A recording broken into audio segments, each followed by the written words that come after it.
Hello viewers, welcome back to my channel Pal academy সেন্টারে তোমাদের সকলকে আমার স্বাগত। আজকে ক্লাস 7-এর কোষে দেখি 2.3 যে লেসেনটি আছে সেই লেসেনের 7 নাম্বার যে অঙ্কটি আছে সেই অঙ্কটি আজকের এই টিউটোরিয়ালে তোমাদের সাথে আমি আলোচনা করব। তোমরা যদি তোমাদের বইয়ের 33 নাম্বার পেজ বার করো তাহলে দেখতে পাবা এই যে 7 নাম্বার অঙ্কটি আমি একটু লিখে রেখেছি, সেই 7 নাম্বার অঙ্কটি তোমরা দেখতে পাবা। এই অঙ্কগুলি করার আগে আমাদের যে বিষয়টি জানা দরকার সেটি হচ্ছে এই যে অঙ্ক 7 নাম্বার, এই অঙ্কটা আমরা আগে পড়ব, তাই না? প্রত্যেকটা টিউটোরিয়ালে কিন্তু আমি বলে আসছি যে এই ধরনের অঙ্ক করতে গেলে তোমাদের আগে সবার আগে পড়তে হবে অঙ্কটা। অঙ্কটা পড়ে বুঝতে হবে, তারপরে কি করতে বলেছে আমরা করব। তাহলে চলো বেশি কথা না বাড়িয়ে আমরা শুরু করি। যে এই যে অঙ্কটি, এই অঙ্কটা একটু পড়া আমরা শুরু করি, তাই না? দেখো বলেছে যে বিবেকানন্দ যুব পাঠাগার কোনো এক বছরে, খুব ভালো কথা, বিবেকানন্দ যুব পাঠাগার কোনো একটা বছরে কি বলেছে ৭৪,৩৫০ টাকা সরকারি অনুদান পেল। খুব ভালো, ৭৪,৩৫০ টাকা পেয়েছে, হচ্ছে এই যে এই টাকাটা সরকারি অনুদান পেল। তারপরে এই যে ৪৩৫০ টাকা চাঁদা আদায় করেছে, হলো। এবং পুরনো কাগজপত্র বিক্রি করে তিনি পেয়েছেন ১৩০০ টাকা। তাহলে কি কি জিনিস এখানে আমরা পেলাম বলো তো একটু? আমরা পেলাম সরকারি অনুদান ৭৪,৩৫০ টাকা, চাঁদা আদায় ৪,৩৫০ টাকা এবং পুরনো কাগজপত্র বিক্রি করে ১৩০০ টাকা পেলাম, পাওয়া গেল। তাহলে এখান থেকে আমরা কি বের করব? তার আগে আরেকটা আমাদের পড়তে হবে, আগেই হাত লাগানো যাবে না। তারপর বলেছে যদি সব টাকায় নতুন বই কিনতে, সব টাকায়, তার মানে এই যে তিনটা জিনিস, এই তিনটা টাকার যে মোট হবে সেই টাকার মধ্যে আবার বলছে নতুন বই কিনবো। এই যে নতুন বই কিনতে, পুরানো বই বাড়তে এবং পাঠাগারের যে কর্মচারী আছে তাদের বেতনের অনুপাত দিয়ে দিয়েছে 15:3:2 অনুপাতে তারা ভাগ করছে। ভাগ করে যদি খরচ করা হয় তাহলে হিসাব করতে বলছে যে এই যে নতুন নতুন বই কত কেনা হয়েছে সেটা। তার মানে আমাদের শুধু একটা বের করতে বলছে নতুন বই।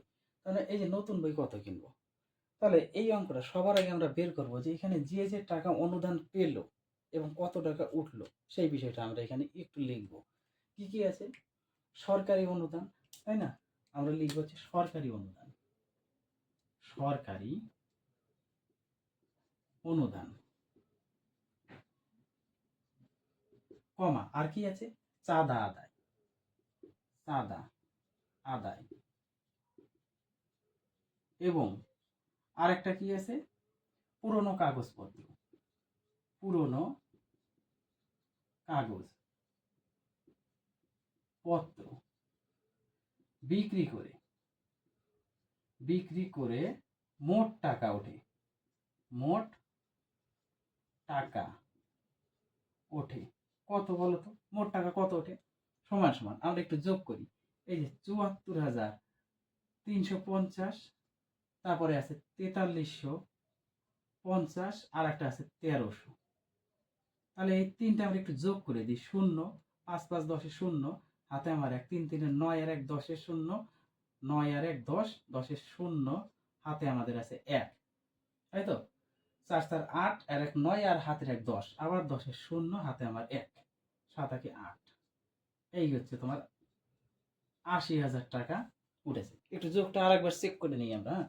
০ ০ ৫ ৫ ১০ শূন্য, হাতে আমার ৩টা ৩ মানে ৯, হাতে ১ ছিল ১০, ১০ শূন্য, হাতে আমার ৪ ৪ ৮, ১ ৯ আর হাতের ১ ১০, ১০ শূন্য, হাতে আমার ১, ৭ ১ ৮। তাহলে ৮০,০০০ টাকা আমরা মোট অনুদান পাই। এখন এই ৮০,০০০ টাকা কিসে কিসে দিয়েছে বলতো? নতুন বই। তাহলে আমরা একটু লিখতে পারি যে এখানে নতুন বই, তাই না? নতুন বই কিনতে, কমা দিয়ে পুরনো, পুরনো বই বাড়তে ও কর্মচারীদের, তাই না?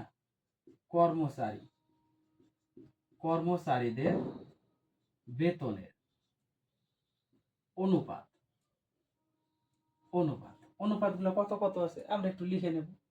কত কত বলতো? অনুপাত হচ্ছে ১৫ আছে, ইস্টু ৩ আছে, ইস্টু ২ আছে, লিখে নিলাম। তারপর কি করতে হয় আমাদের এই অঙ্কে অনুপাতের সমষ্টি করতে হয়। পরের লাইনে আমরা লিখব অনুপাতের সমষ্টি, অনুপাতের সমষ্টি। একটু সমষ্টিটা আমরা বের করে দিই। সমান সমান 15 যোগ 3 যোগ 2 ইকুয়াল টু 20।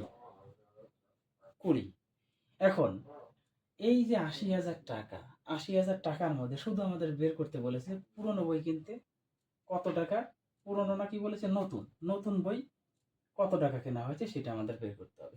অতএব এই যে 80,000 টাকার মধ্যে কি বের করতে হবে, নতুন বই কিনেছে সমান সমান কি হয়, 80,000 যে সংখ্যাটা আছে সেটা বসে গুণ, এবং নতুন বইয়ের যে অনুপাত, প্রথমটাই হচ্ছে অনুপাত আমাদের 15, এই যে 15ই হচ্ছে প্রথমে নতুন বই, তাহলে নতুন বই হচ্ছে 15 বাই অনুপাতের সমষ্টিটা নিচে বসে 20 হচ্ছে অনুপাতের সমষ্টি। এবার এক একটা শূন্য আমরা কেটে দিই, কেটে গেল। 2 দিয়ে যদি 8 কাটি তাহলে 4 হবে, আর শূন্য আছে 1 2 3, তিনটা শূন্য বসে যাবে, তাই না? তিনটা শূন্য যদি বসে যায় তাহলে আমাদের 4 আর 15 গুণ করে দিই, 4 15 60, তার সাথে আমাদের তিনটা শূন্য 1 2 3, তাহলে 60,000 টাকার আমরা কি করেছি বা তারা কি করেছে, নতুন বই কিনেছে। তাহলে এই একটা উত্তর আমাদের বের করতে বলেছে। যদি আরো বলতো যে আমাদের পুরনো বই বাড়তে কত হতো, তার মানে 4,000 এর সাথে 3 গুণ করলে 12,000 হয়ে যেত। এইবার আর একটা আমাদের ছিল কি, কর্মচারীদের বেতন। তাহলে কর্মচারীদের বেতন 4,000 এর সাথে 2 গুণ 8,000, তাহলে 12 আর 8 20,000, আর এখানে তো 60,000, তাহলে পরিষ্কার হয়ে গেল, টোটাল 80,000 টাকা আমরা পেয়ে যেতাম। যেহেতু তোমাদের একটা বলেছে অপশনে, তাহলে আমাদের একটা বের করে ছেড়ে দিতে হবে। আশা করি অঙ্কটি তোমরা বুঝতে পেরেছো। এর পরের পার্ট নিয়ে আবার তোমাদের সাথে আমি আলোচনা করব।